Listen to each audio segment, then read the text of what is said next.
Take heart, my friend. We'll go together. Galatians chapter 6, verses 6 through 10 is what I'm going to cover. And I want to start off with an experience that I had. Years ago, I lived in Houston and I needed a part for something, and I can't remember what it was. And I went to this junkyard. And I didn't know, but it was a upscale junkyard. Meaning that you go there and there were Mercedes-Benz, Jaguars, Infinities, all piled up as junk. And I thought, wow, oh no, look at all these cars. They're beautiful, wonderful Cadillacs, but they were junk. Then I began to think, man, people work and work and work to get one of these. And they're all junk. And eventually, all the cars end up like that, no? All of them. In fact, the whole world's going to end up like that. So, what do we live for? What do we live for? In Psalm 90 and verse 12, Moses, who had lived to see millions of people die because of their rebellion, and he goes through life and he says, man, life is so short, life is fleeing, and we're full of problems, right? And so then in Psalm 90 and verse 12, he says, so teach us to number our days. Teach us to value time, so that we may present to thee a heart of wisdom. So that we will live life in a way that we're involved in that which is truly, truly valuable. So that we don't end up working and working for something that's going to end up in the junkyard. Anyway. That's the way Moses put it. So teach us to number our days. We don't have an infinite number of days in this life. For what purpose? That we may acquire, that we may present to thee a heart of wisdom. In Matthew 6 and verse 21, the Lord Jesus put it this way. In Matthew 6 and verse 21, Jesus said, for where your treasure is, there will your heart be also. Listen to that. Where your treasure is, there will your heart be also. What does it mean? What we really, really value, that's where our whole emotions, our intellect, our resources, our money, that's where it's going to go. What we treasure the most. Well, what are we treasuring? The things of God or the things of this world? It's flat out, straight up. What are we treasuring? In the previous two verses, verses 19 and 20 of Matthew chapter 6, he said, don't store up for yourselves treasures on earth, where moth and robbers come in and it rusts and end up is no good. Store up for yourselves treasures in heaven, where no robbers come in, it doesn't rust, and so forth. So, where are you placing most, if not all, of your efforts? Your energies, your resources? Because it's very hard to let go of the physical, no? It's very hard to think in terms of other than the physical. We don't eat for an hour or two or 4 or 5 hours. For some of us it's 20 minutes and we're starving. We gotta have something to eat. And everything is physical. And so to change from that perspective to the spiritual and value the spiritual is difficult to do. It's difficult to do. And it's very easy to stay stuck with the physical. Very easy. Because the physical is so immediate, so gratifying, right now. Paul has been talking to the Galatians about walking by the Spirit. Focusing on that which is spiritual. Because that's the foundation of all of life. You see? And the thing is, when we get that right, when we get the spiritual right and we're attuned with what God is doing, then you know what happens? We begin to get not just balance, but we begin to have everything else fall in its place. Whether it's food or sex or money or whatever, we begin to enjoy in its proper amount, in its proper balance, and we're not thrown off. When we have the spiritual values in place, they are the priority. Otherwise, and if we do not, everything gets messed up. Everything gets messed up. So the Apostle Paul has been saying, look, you need to walk by the Spirit. Walk by the Spirit so that you will stay clear thinking. So you will value what you really need to value and not end up in a junkyard. All that stuff we work for. So in Galatians chapter 6, the Apostle Paul now addresses believers in general. In the first 5 verses of Galatians chapter 6, he would have been addressing the leaders, right? Those that are spiritual. Even if someone is caught in trespass, you who are spiritual, restore such a one in the spirit of gentleness, lest you too be tempted. And we went through that, what that means. But now, he addresses believers that are receiving teachings. And, I mean, this one here is going to, I'm tempted to kind of soften it because I'm a Bible teacher. And he says here, give to the Bible teacher. So, if you can just kind of forget about me, right? I need to teach what the Scriptures have to say. And be clear about that. Because it's there in the Scriptures. Okay? So, as I say, and I get a little bit passionate, don't take it as I'm demanding that you give me something. Okay? No, I'm passionate because that's what the Word has to say. All right? And so maybe you can choose someone else, some other Bible teacher to give or whatever. So you just know I'm not saying this for me. It's what the Word has to say. So here, in these verses from chapter 6 and verse 6 to 10, this is the way I would summarize it. Walking by the Spirit includes giving to Bible teachers and fellow believers. Walking by the Spirit means or includes giving to Bible teachers and fellow believers. In verse 6, giving to Bible teachers is straight up. Giving to Bible teachers. Verses 7 and 8, for the flesh or for the Spirit? I just put it as a question. For the flesh, working for the flesh or working for the Spirit? Verses 9 and 10, faithful giving to the end. Faithful giving to the end. So we begin. Here Paul again telling the believers, hey, listen, you need to walk by the Spirit. And part of that walking by the Spirit means supporting, giving to those who are teaching you the Word.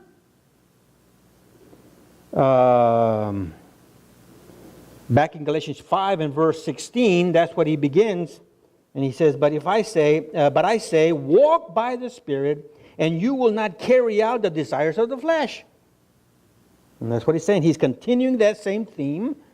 And now he says, before I was talking to the leaders, you who are spiritual, chapter 6, verse 1, but now you who are receiving, those of you that are being taught the Word, right? Verse 6. In fact, let me read the whole passage. Galatians chapter 6, verse 6. And let the one who is taught the Word share all good things with him who teaches. Do not be deceived. God is not mocked. For whatever a man sows, this he will also reap. For the one who sows to his own flesh shall from the flesh reap corruption. But the one who sows to the Spirit, from the Spirit reap eternal life. And let us not lose heart in doing good, for in due time we shall reap if we do not grow weary. So then, while we have opportunity, Let us do good to all men, and especially to those who are of the household of faith. So, those who are taught the Word. Is the Word physical? No. It's non-physical. It's spiritual. You see? And so he combines those that are being given you something spiritual, well, you share with them all good things. See, they're combined here. So the ones that are being taught, the ones that are getting sound biblical instruction, the things of God. Do you consider yourself a recipient of biblical instruction? If you know you're receiving spiritual food, then Paul commands, share. Now, it's real interesting, the word there, share. The word there is koinonia, or the word that comes from fellowship, koinonitu, that is share. And it is an imperative. It is a commandment. It's not a, well, maybe it would be a good idea. No, he's commanding. And the word there is, again, fellowship. And I want you to note, in Galatians chapter 2, turn to Galatians chapter 2, and verse 9, by the way, whenever you want to get a more accurate understanding of what a word in the Bible means, you know what you can do? Try to find that same word in the closest place you can from where you're reading. In other words, if you're reading in Matthew and you see a word there, rock. Well, what does rock mean? Well, try to find rock in Matthew somewhere else and how it's been used there. And that'll give you a good idea what it means where you're reading. Well, here, I looked up koinonia, and there's only one other place in the book of Galatians that word is used. And here it is, Galatians chapter 2 and verse 9. This is when Paul was arguing that the apostles in Jerusalem were not contrary to what he was teaching. In other words, they were united, they were partnering. And look what he says, Galatians chapter 2 and verse 9. And recognizing the grace that had been given to me, James and Cephas and John, that's Peter, James, and John, the main apostles, right? Gave to me and Barnabas the right hand of what? Of fellowship, koinonia. That we might go to the Gentiles and they to the circumcised. What am I getting at? Well, in Galatians chapter 6 and verse 6, verse 6, Paul is saying, koinonia, share with those who are teaching you the Bible. In Galatians chapter 2 and verse 9, what did Paul basically say? Look, they acknowledge that we are partners. We are partners in the gospel work. You see?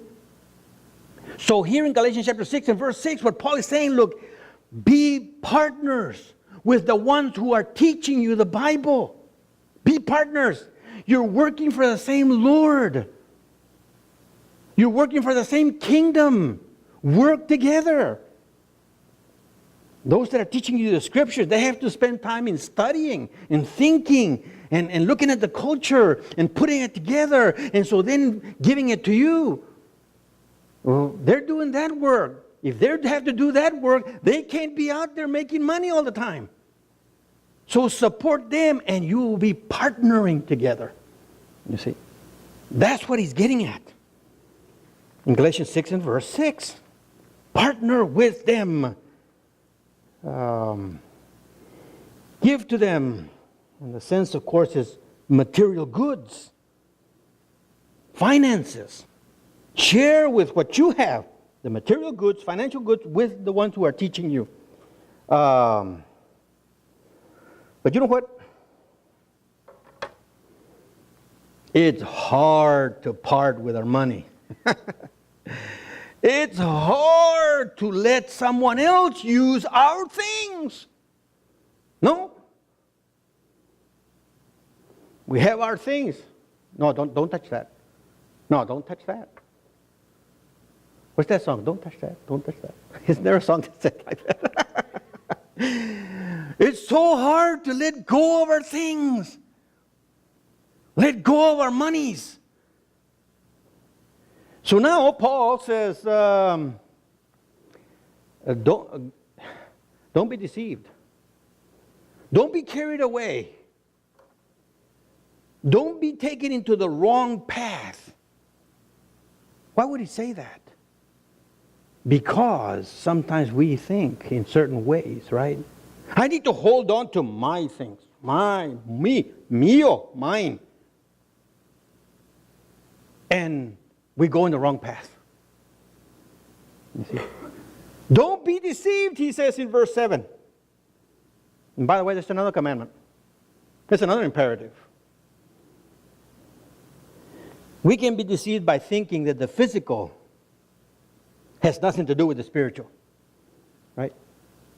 I go to church and I'm supposed to feel this or something spiritual, incense and prayer, and then I go out those doors and boom, everything in the spiritual is gone. Like there's no real connection. I'm just made to feel something, and that's it. Now I spend my money and do my thing. However, it's for me. It's for me. Me. And we get led in the wrong path. That's what Paul's saying. Don't be deceived by thinking that the physical has nothing to do with the spiritual. Here's another way. We can be deceived by thinking one does not have to help those in ministry, teaching the word. I see them pretty healthy. Why? How come they can't work? I'm busting my behind all day long in the sun. Look at them, just sitting there. I get that a lot. You know? Well, teaching twice a week? No big deal. I mean, come on, an hour Sunday morning and an hour Wednesday night? Easy job. Oh my. And we can be deceived. No, I don't have to pay. I don't have to give. Don't be deceived. Don't be deceived. Here's another way. By thinking that you can get away from corruption of selfishness and self-sufficiency. No, it's for me. You know, and we think that that's good, that we're going to be okay. We stay selfish. We're going to be okay. I got this. No. And we can be deceived by thinking that keeping all material goods to ourselves can get us ahead. I'm going to get ahead. So I'm going to save, and I'm going to save, and I'm going to buy, and I'm going to buy, and I'm going to do all these things, and I'm going to get ahead. Now. And then he says, don't be deceived. God is not mocked. Isn't that what it says? Verse 7, do not be deceived. God is not mocked. Why would he say that? The word there is for devalued, held in contempt. Yeah, God said that? Yeah, but you know, it's the Bible, of course going to say that. But is it that important? Nah. God will not be held in contempt. Because in actuality, he says, what's going on here is really not about God.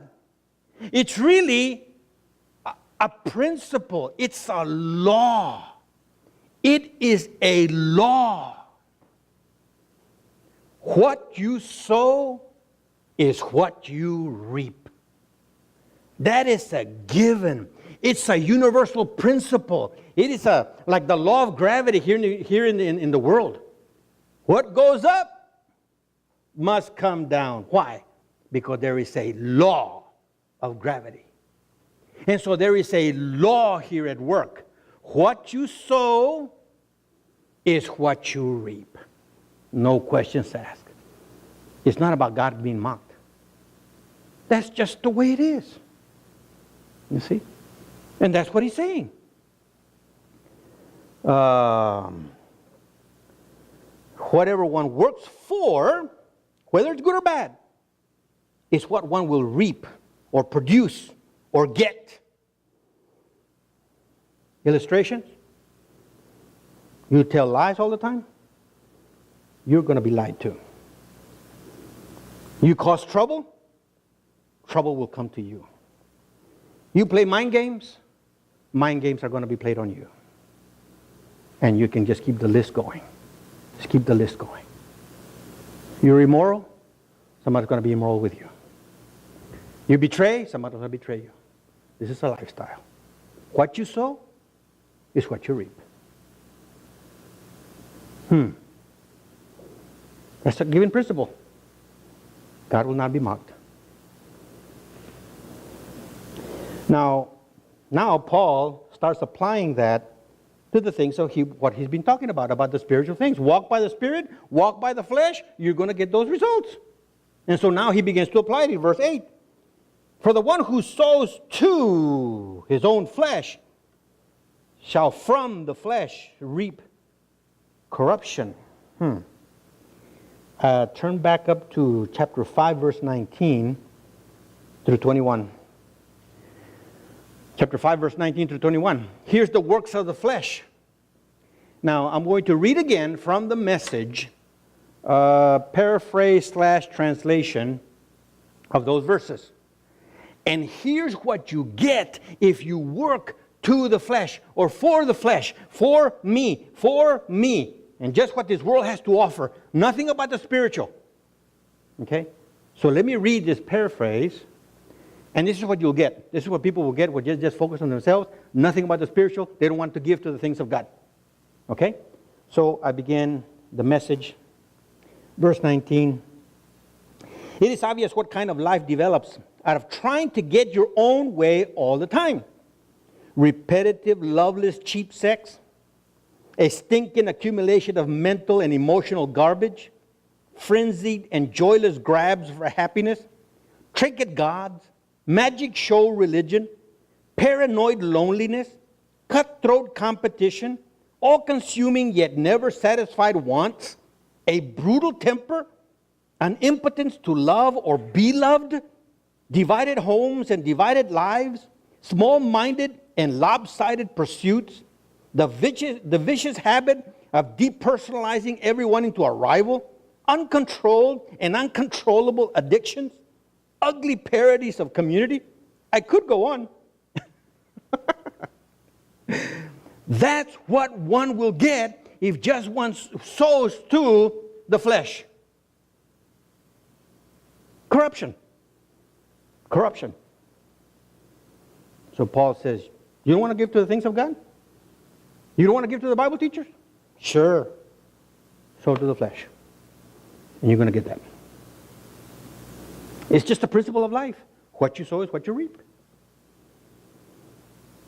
And the second part of verse 8 says what? But, in contrast, the one who sows to the Spirit shall from the Spirit reap what? Eternal life. Eternal life has to do with the quality of life. It's not just, I'm going to live forever, never. The extent, the time duration of life. No. Eternal life has to do more with the quality of life. You see? And what is this eternal life, this quality of life? Well, we quoted 19 through 22, right? Or 21, sorry.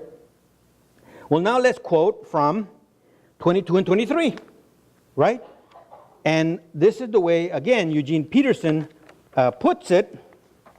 And these are the fruit of the Spirit. This is what you and I will reap when we sow to the Spirit, to spiritual things. And again, I read from the Message. But what happens when we live God's way? He brings gifts into our lives. Much the same way that fruit appears on an orchard. And I'm going to go back to that in a little bit. Much the way fruit appears in an orchard. Things like affection for others, exuberance about life, serenity. We develop a willingness to stick with things, a sense of compassion in the heart, and a conviction that a basic holiness permeates things and people. We find ourselves involved in loyal commitments, not needing to force our way in life, able to marshal and direct our energies wisely. Man, I love that. I just love that. To be able to live with that wisdom, to give to others. Then he says, it appears like fruit in an orchard. We have a peach tree at our house. And some of you have been the beneficiaries of that. We pick peaches, and my wife makes jam, and sometimes peach cobbler, and it's like, oh, killer good. And you know what? I've seen that peach tree year after year after year. And you know what? I've never, ever, ever seen that peach tree sweat. I've never seen that peach tree like, I got to produce peaches. Poop, there's a peach. I've never seen him do that. They show up. When we're walking with the Spirit of God, it's not like, oh, I gotta love people and all pressured. No. As we live by the Spirit of God, we end up just loving people. It just shows up. Because we're depending on the Spirit of God, not ourselves. And so the Apostle Paul is saying, listen, you sow to the Spirit, you're going to reap this quality of life, this eternal life. Love, joy, peace, self-control. I mean, you're going to be a blessing to others. You see? And that's what you're going to reap. That's what you're going to produce. So, you need to make a decision. What are you going to live for? Again, it's so easy to live for the physical. It is so easy. And it is hard to live to the Spirit. Because naturally we're bent to living for the flesh. And that's what he says. Now, he's using sowing, right? To sow. What is that? A farmer? No. Farmer sows seeds. Most farmers know that you plant something and it's not, poof, there it is. As soon as it drops, hits the ground. No. You have to plant it, water it, clean it, and then if no storm comes, nor hailstorm, whatever, you're going to get some fruit. But it might be months, in some things, years. I found this out. We have a pecan tree too. And someone told me, you know what? It's going to take 5 years before you get the first pecan. 5 years? Yep, 5 years. And you know what? I waited 5 years. And the 5th year, I had 2 pecans. The thing gave me 2 pecans. And the 6th year, now it gave me more, and now it's giving more. But, you sow stuff, and sometimes you're not going to see the results right away. You see? You're not. And so now he says in verse 9, right?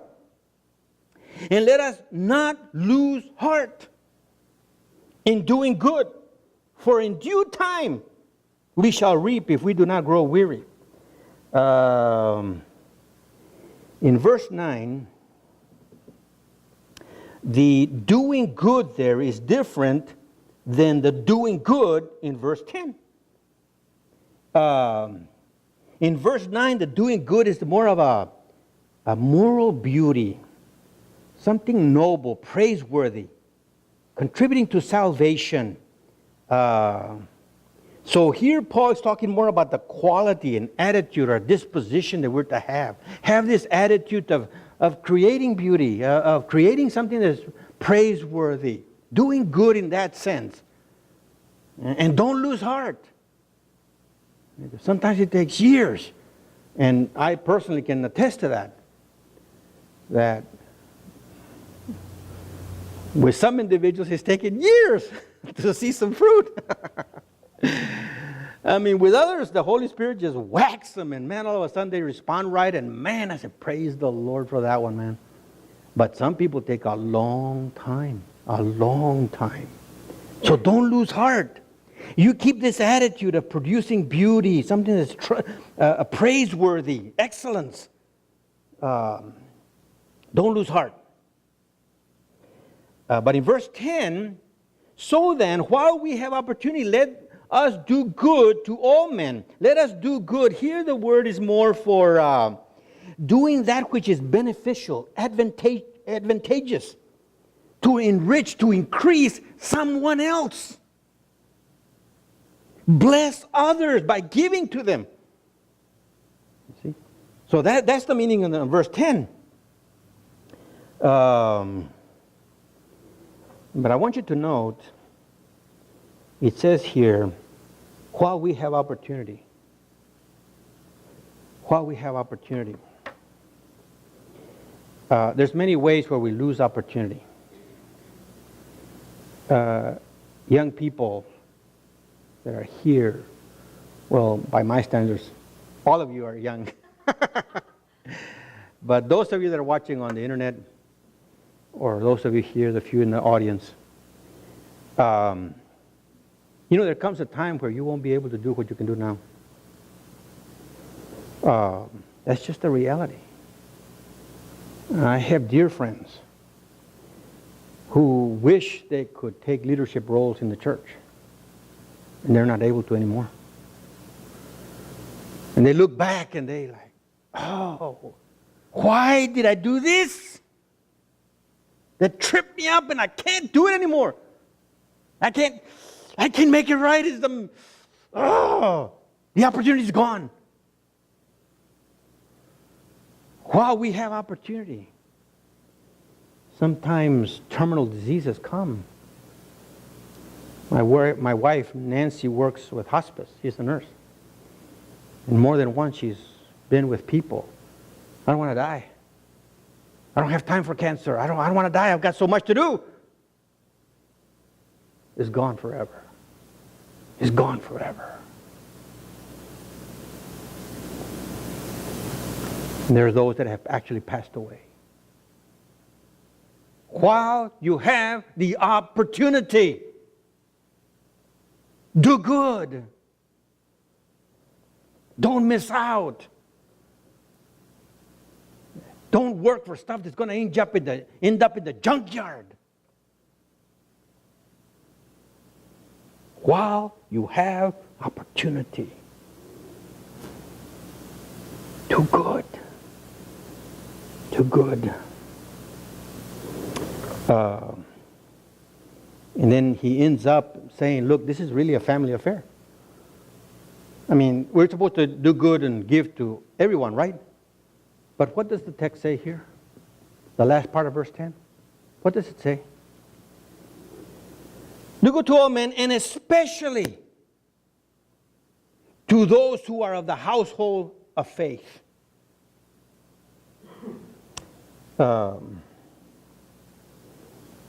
Jesus said, by this the world will know that you're my disciples if you love one another. It's within the body of Christ. When we love one another, then others will look and say, wow, what good relationships. Look how they love one another. Man, I want to be a part of that. That's what Jesus is saying. By this the world will know that you're my disciples, if you love one another. And so, that's really the first application. Partner and so support those who minister spiritually. Here at Living Word, we have Sunday school teachers, nursery workers. We have all kinds of ministries going on. Why don't you every once in a while find out who they are? And say, hey, can I take you to lunch? Take you to breakfast? Give them something. Appreciate them. We're partnering. We are partnering together. You see? Turn to John chapter 4. In the Gospel of John in chapter 4, this is when Jesus was talking to the woman at the well. Some of you might remember the story. She tried to get away spiritually, and Jesus nailed her several times. Finally, she said, whoo, I think you're a prophet. Yep, you're right. But at that time, the disciples had gone to go get food at the village. And they came back. It's like, scandal, he's talking to a woman. And a Samaritan woman to boot. Gosh, Lord, here's something to eat, Lord. That was the point. And John chapter 4 and verse 34, Jesus said to them, my food is to do the will of him who sent me and to accomplish his work. Can you imagine thinking of work as food? That's what Jesus is saying, doing the work of the Lord.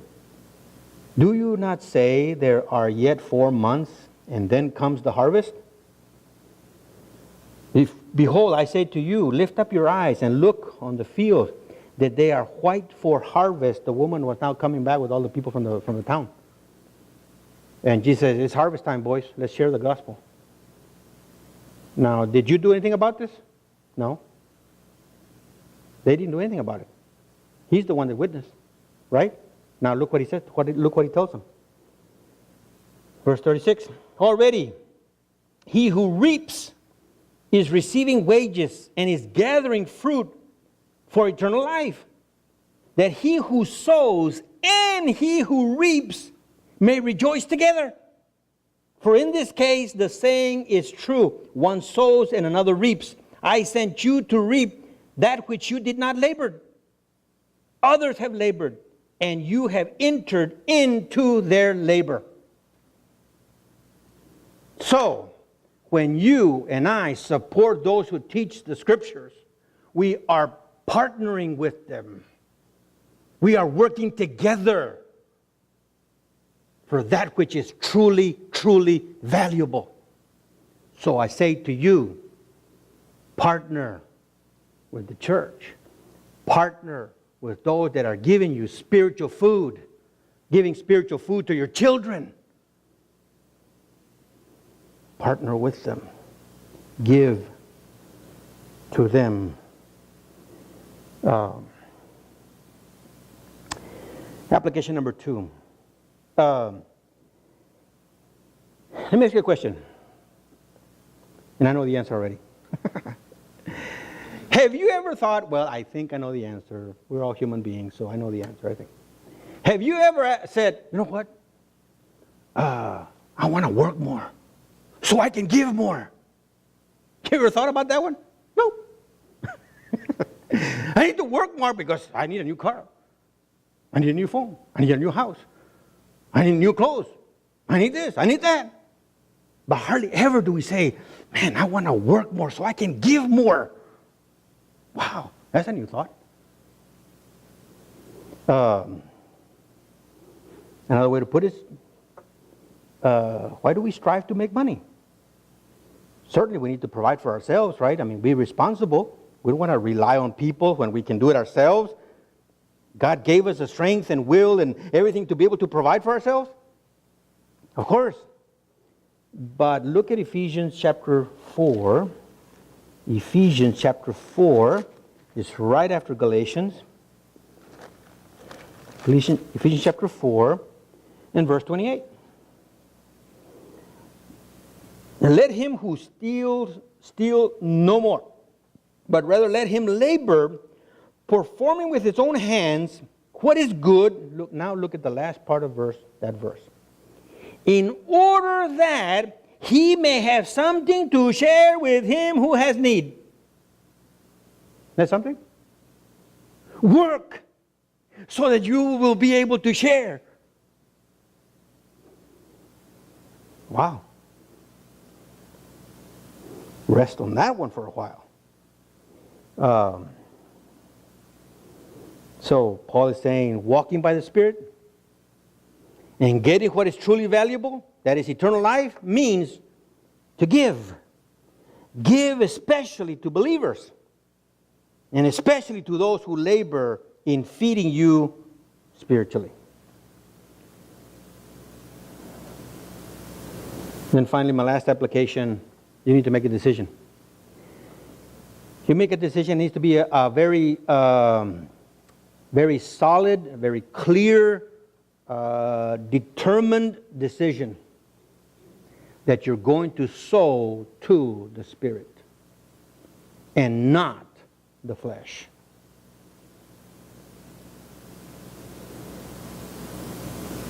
You sow to the Spirit.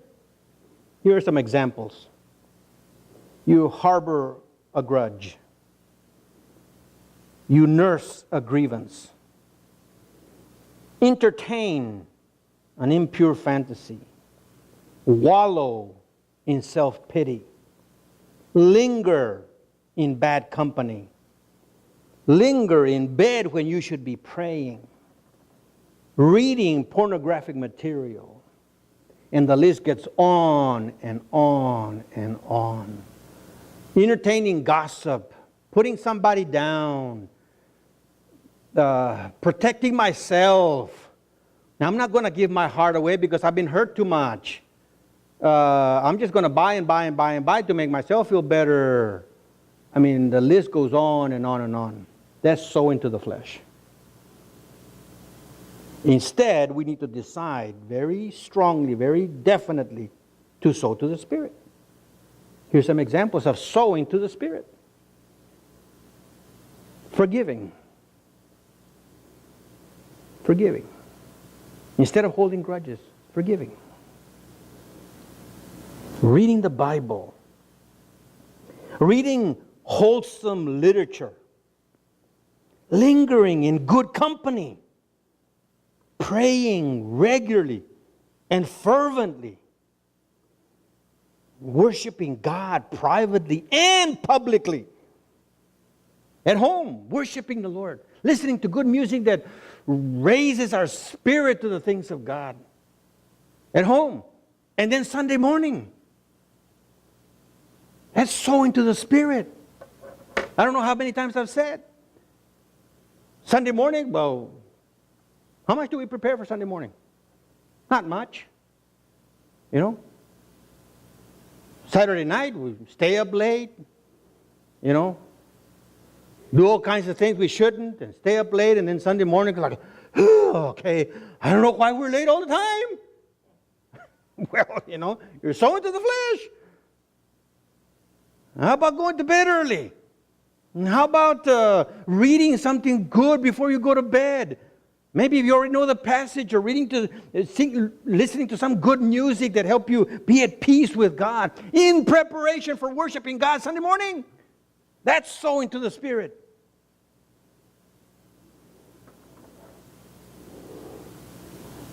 And of course, giving materially and financially.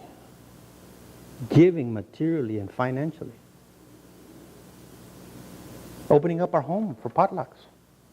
Oh, those kids are going to mess up my couch. It's worth $10, man. I don't want that messed up. You know?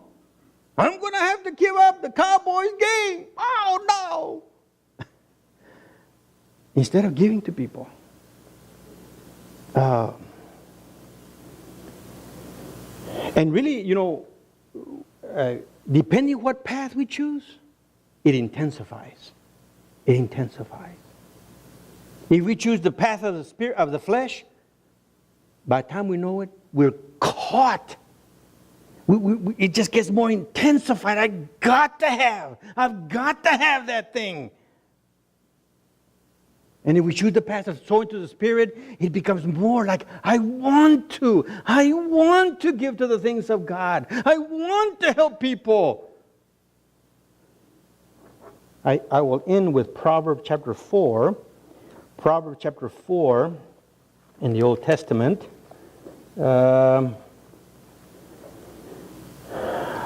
In Proverbs chapter 4 and verse 10, I remember reading this to some young people and explaining the meaning, and they were just, wow, the Bible talks about that? That's me! They would say. They were so honest kids. Proverbs chapter 10 and Proverbs 4 and verse 10, hear, my son, and accept my sayings, and the years of your life will be many. I have directed you in the ways of wisdom. I have led you in the upright path. When you walk, your step will not be impeded, that is stopped, hindered. And if you run, you will not stumble. Take hold of instruction and do not let go. Guard her, for she is your life. Do not enter the path of the wicked. Now look at verse 4. Do not enter the path of the wicked. And do not proceed in the way of evil men. Avoid it. Do not pass by it. Turn away from it and pass on. Whatever it takes, get away. For they cannot sleep unless they do evil. And they are robbed of sleep unless they make someone stumble. Can you imagine that? They eat the bread of wickedness and drink the wine of violence. What does that mean? Some people, they can't go to sleep unless they break a window. You know what makes them feel good? To make somebody stumble. Oh man, did you see what I did to them? Oh man, that feels great. Their wickedness just increases and increases. And I remember explaining this to some kids that were in jail, detention, and I went pretty graphic. And man, they were eating it up. Oh yeah, man. Shoo, yeah. Ooh, you spilled blood. That feels good. It just gets worse and worse and worse. That's the path of the flesh. And you end up reaping corruption. I mean, they eat bread of violence. What is bread? Bread nourishes you, right? It makes you, okay, I got a full stomach. Well, the way they're going to have the full stomach is by doing violence. And it says they drink the wine of violence. The wine of violence. What is wine? Doesn't it make you feel good? Make a little tipsy? Woohoo, let's have fun. Well, violence is what makes them feel good. That's the works of the flesh. But now, verse 18. But the path of the righteous is like the light of dawn that shines brighter and brighter until the full day. You see that? You start walking the path of light and of the Spirit, and it gets brighter and brighter and brighter until the full day. So which one would you choose? Sow to the flesh or sow to the Spirit? It's there. So verse 19, the way of the wicked is like darkness. They do not even know over what they stumble. I don't know why I'm in jail. I didn't do anything wrong. You look at the list and confused. I don't know what got me here. Choices we make. Choices we make. In life. Where our treasure is, that where our heart be also. What do we value the most? Do we value the things of the Spirit of God or the things of this world? And the Apostle Paul says, look, walking by the Spirit of God, and that's what brings life. Walking by the Spirit of life, Spirit, includes giving to Bible teachers and fellow believers. Sow into the Spirit. Take heart, my friend. We'll go together. This uncertain road that lies ahead. Our faithful God has always gone before us.